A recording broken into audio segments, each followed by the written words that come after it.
शहापूर तालुक्याच्या अनेक गावातील शेतात बगल्या रोगाचा प्रादुर्भाव झाला असल्यामुळे शेतीचं खूपच नुकसान झालंय। यामुळे शेतकरी मोठ्या चिंतेत सापडले।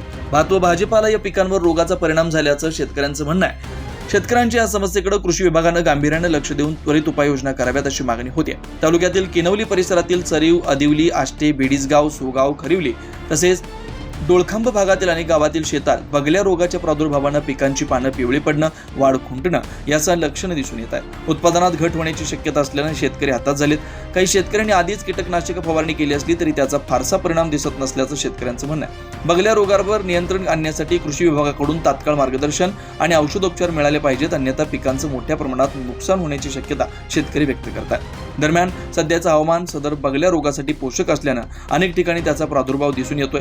म्हणून कृषी विभागाकडून क्षेत्रीय अधिकारी यांना एका पत्राद्वारे याबाबत उपाययोजना व शेतकऱ्यांना मार्गदर्शन करण्याच्या सूचना देण्यात आल्याचं ठाणे जिल्हा कृषी अधिकारी परमेश्वर पाचे यांनी सांगितलं। Breaking news Marathi, Shahapur, Mayur किरपण।